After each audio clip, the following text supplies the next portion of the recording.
Washington Post with a story out recently from Jonathan Greenberg, who interviewed Donald Trump a long time ago in the 1980s to put him on the Forbes 400 list. Now, out of that story comes many revelations, some of which we already knew and I told you about, but people wouldn't believe it.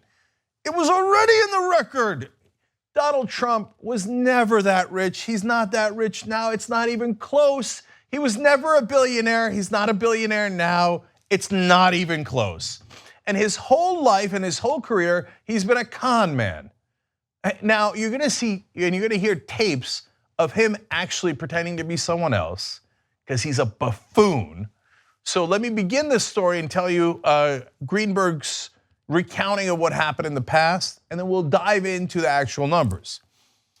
They explain it took decades to unwind the elaborate farce Trump had enacted to project an image as one of the richest people in America. Nearly every assertion supporting that claim was untrue. Trump wasn't just poorer than he said he was. Over time, I have learned that he should not have been on the first 3 Forbes 400 lists at all. In our first ever list in 1982, we included him at $100 million, but Trump was actually worth roughly $5 million. By the way, you'll find out later, all of his money he inherited from his dad, built almost nothing on top of it. Just a privileged little prick is all he is, okay? So back then, oh yeah, I'm worth $200, $400 million.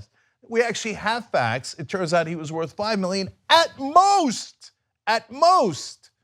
Okay, that's a lot of money. And if you earn $5 million from nothing, I'd say you're amazing and you did a wonderful job, etc. His dad just gave him the money, it's inheritance. He's such a loser. At that point, he hasn't even inherited. His dad's just giving him trust fund money. Spoiled little child. Okay, he's talking to Jonathan Greenberg at the time about the condos that his dad owns, but he's pretending to own. You're gonna hear that in tapes in a second. They're like, what Fred Trump seems to have about 8,000, at most 10,000 apartment buildings in Brooklyn, Queens, etc. And Trump says, oh no, it's 23,000, 24,000, 25,000 buildings. They're worth $40,000, right?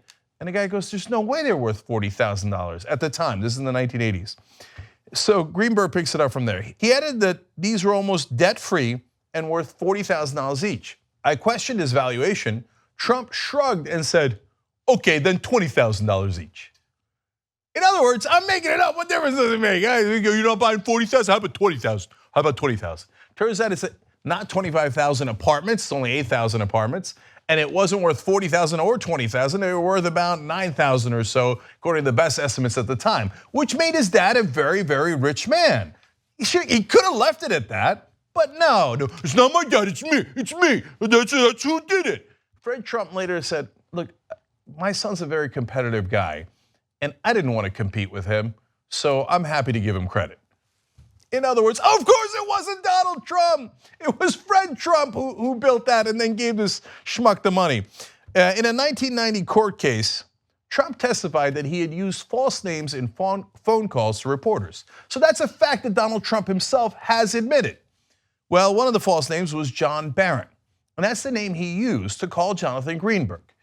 And now, he wanted to go off the record. Now, people have used these tapes, and that's why I knew this story beforehand. Now we get more details. They have used these tapes because Donald Trump, it turns out, was lying the whole time. You know what, John Barron, you are off the record. But it turns out it wasn't John Barron, it was Donald Trump. That's not how off the record works. So you're gonna get to hear the tapes right now. So this is Donald Trump at the time calling, pretending to be a totally different person, bragging about how great Donald Trump is. Oh, that's so embarrassing. What a clown, listen. Okay, what's your first name, John? John Barron. Well, let me tell you what the deal is, just so you understand. Okay. Mr. Trump bought, first of all, most of the assets have been consolidated to Mr. Trump, because you have down Fred Trump, and I'd like to talk to you off the record if I can, just to make your thing easier. Okay, sure. Is that all right? Yeah, that's fine. All right, but I think you can really use Donald Trump now, and you can just consolidate. I think last year somebody showed me the article, and I think you had 200 and 200. And really, it's been pretty well consolidated now for the most part. As I also think somebody had mentioned that you had asked about that, or somebody had, and it's been pretty well consolidated. Okay. Uh-huh. So that's one point that you can. Now is that just the Is that including the residential? Yes, everything's been consolidated basically now, and over the last couple of years they've been working on it, and I guess that's sort of come out now, pretty much come out where people understand that, but it's been pretty well consolidated. Mm-hmm. Okay, does Fred Trump make money management decisions? Oh yeah, sure. He's the chairman, Donald's the president, and Fred Trump is active. He's an excellent guy, and you know how they're very close. The relationship of the two is, as you know, very close, as you've heard or know, or perhaps you don't know. But Fred Trump is active in the business too. Yeah, we have this really strange technical thing, Mr. Brown, in terms of who is, who holds the equity. I mean, are you saying that perhaps for tax purposes, the ownership has been transferred to Donald Trump? Correct. That's correct. Okay, and would you say, in excess of 90% of the ownership, I believe? I'd say in excess of 90. In fact, well, it's really closer to even the ultimate, but it's in excess of 90%, yes. That's so Donald Trump. The constant senseless repetition and, well, and the obvious lies. Like, it's almost the ultimate. Ultimate what? He means like that Donald Trump almost has 100%. Which of course is not true. Fred Trump had it all at the time. And he's like, it's like the ultimate, but you could call it 90%, you could call it 90%. We're lying, so what difference does it make? 40,000, 20,000, whatever you want to agree to, okay? Just inflate the numbers, just make it seem like I'm really rich. Now, if you're wondering why, I mean, other than the fact that he's a pathological liar, he's a con man, etc., he would then use the Forbes list to get more loans. Now, he couldn't prove that he had the money when you go up for a loan, and you're gonna be amazed by this, but yes, people at those levels sometimes are this stupid. He goes, well, the Forbes 400 list says I have $200 million. So I must have $200 million. That's a little bit later. In the first one he had, they claimed, as Greenberg explains, that he had $100 million. And so it was a huge business advantage for him. And look, Greenberg is now apologetic that he didn't catch it earlier, etc. But a lot of the media, man, they don't pay attention. When a rich or powerful guy calls in and says, I have this, they go, okay, yes, sir. And so they gave him a huge advantage he never earned. But the main point is shamelessness.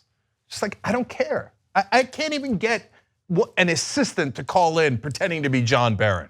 I'm just gonna do it. I'm gonna change my voice, what, 2%?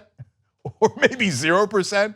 And then pretend I'm that guy, and I'm just gonna lie nonstop about everything. I'm even gonna throw my father under the bus saying he doesn't even run the business anymore, I do. So now let's get into more details about how pathetic this is. He said, it would be decades, Greenberg did, it would be decades before I learned that Forbes had been conned. In the early 1980s, Trump had zero equity in his father's company. According to Fred's will, portions of which appeared in a lawsuit, the father retained legal ownership of his residential empire until his death in 1999, at which point he left it to be divided between his 4 surviving children and some of his grandchildren. So when Trump was pretending to be that rich all the way up to 99, it wasn't true because he had not yet inherited daddy's money. Sad. Continuing, that explains why after Trump's companies went bankrupt in the early 1990s, he borrowed $30 million from his siblings, secured by an estimated $35 million share of his future inheritance. He doesn't even have the money yet. He's like, but I'm gonna get daddy's money at some point, and I promise I'll give it to you. Okay, according to 3 sources from Tim O'Brien's 2005 biography, Trump Nation, he could have used his own assets as collateral if he'd had any worth that amount, but he didn't. All the way in the 1990s, pretending to be rich, has to borrow from his siblings because he doesn't have any money. Well, Donald, how are you ever gonna get money? I mean, I hear you're a real estate genius. Oh, not from that, when daddy leaves it to me. Sad, pathetic, baby, more. That most revelatory document describing Trump's true net worth in the early 80s was a 1981 report from the New Jersey Casino Control Commission. O'Brien obtained a copy for his book. Trump had applied for an Atlantic City casino license, and regulators were able to review his tax returns and personal and corporate debt, giving them the most accurate picture of his finances. In sum, Trump was worth less than $5 million, not the $100 million that I reported in the first Forbes 400, Greenberg says. So, by the way, the $5 million is giving him every benefit of the doubt. It's not even clear he has that much, and again, it's all from his dad. So, Continuing, during our first interview, Greenberg explains in 1982, Trump informed me that he had bought the Barbizon Plaza Hotel and adjoining 110 Central Park West for just $13 million, a steal. While I was in Trump's office, a broker supposedly called to offer him $100 million for the property. Greenberg later realized, of course, that was a ruse and some associate who had called him pretending to offer $100 million. That's so transparent, so stupid, but people buy this crap. Anyway, Trump refused to offer while looking me in the eye.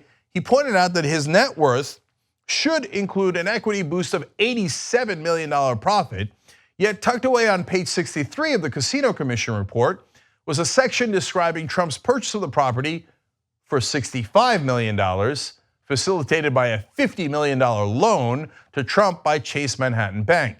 As with many of his buildings, Trump's debt was far higher and his true equity far lower than he claimed. Whenever he has to go to court, and he has to be honest, otherwise he might serve a prison sentence, all of a sudden he goes, yeah, of course I invented characters and I called reporters and pretended to be myself, pretended to be someone other than myself. He has to go apply for a commission for a casino in Atlantic City. He's like, here's what I actually paid for it, because he can't lie about that, otherwise you're in a lot of trouble and again, could go to jail. So he's like, yeah, 13 million, I was lying. I bought it for 65 million. No debt, are you kidding me? I had to take $50 million in debt. By the way, when I reported on a lot of this during the campaign, almost all of the money that he borrowed was with his dad's co-signature in the beginning. Otherwise, nobody would loan this man-child any money without Fred Trump backing it up with actual cash and an actual stake in that they could take money from later if things went south, as they often did. Okay, more. Later attempts by Trump to paint himself as a fantastically wealthy were also duplicitous. In 1989, Trump sent Forbes journalist Harry Cenk a statement of his $3.7 billion net worth. I've obtained the letter. It indicated $900 million in liquid assets. Now, first, if you're confused, let me explain. That's just Trump writing on a piece of paper, I have $3.7 billion, $900 of it is in cash. That means nothing, it means less than nothing. It's almost certainly a lie, and in this case, proven to be a lie again. So, but according to the New Jersey Casino Commission, which issued another report in 1991, by the end of 1990, Trump's entire cash position in both his businesses and personal accounts was just 19 million. Remember, he pretended it was 900 million. The amount was insufficient to pay the debt on his over-leveraged casino and real estate holdings while still covering his personal expenses of $1 million per month. His net worth, the commission estimated, was $205 million, less than 6% of what he told Forbes. Again, the commission there gives him every benefit of the doubt, and then you've got the debts on top, and still it's 6% of what he pretended it was. At most, and all of it left from his dad and co-financed even the properties with his dad. Okay, the largest portion of Mr. Trump's fortune, according to 3 people who had direct knowledge of his holdings, apparently comes from his lucrative inheritance. These people estimate, this is a New Jersey appellate judge, it's not even Greenberg. This is a judge in a hearing in the year 2011 now. We're not in the 80s, we're not in the 90s, 2011. Comes from his lucrative inheritance. These people estimated that Mr. Trump's wealth, presuming that it is not encumbered by heavy debt, may amount to about 200 million to 300 million. That's in 2011. Assuming it's not encumbered by debt, that's a ridiculous assumption. Of course it's encumbered by debt. And that's how, first of all, nobody walks up to a giant piece of real estate in the middle of New York and goes, oh, it's $500 million? I've got 500 million cash, I'll give it to you. No, all of it is leveraged and all of it is with debt, and that's normal.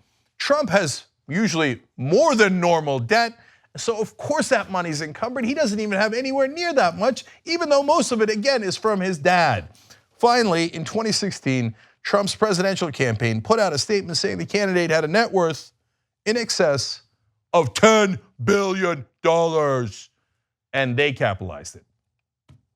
So a judge in 2011 says at most $200 to $300 million. If you assume the wild and outrageous assumption that there's no debt on it, Trump turns around 5 years later and says, it's not 200 or 300 million, it's 10. Billion, that's what it is. That's why he does scams like Trump University, trying to take $10,000 from poor schmucks who are giving their last dollar to try to learn from this idiot. So no actual billionaire does a scam like Trump University, where people pose with pictures of a cutout of Donald Trump, and there's no actual courses, and it's not an actual university. It's just meant to rob people of their money. He's desperate for money because he's always on the edge of bankruptcy. He went bankrupt 6 times in his career, 6 different businesses he bankrupted because he's an idiot man-child. The only reason why he's gotten this far, unfortunately, is the media. The media never bothered to check how much money he actually had. Then they gave him $2 billion in free media coverage during the Republican primaries. Handed all this stuff by people go, oh, well, he says it must be Trump. It's such a big lie, it's so big. All right, we'll cut it down by half and give him credit for that. No, don't give him credit for anything. Total pathological liar and con man. You just watched the video by the Young Turks, the home of the revolution. If you'd like to get the full show, come join us and become a member. tytnetwork.com/join.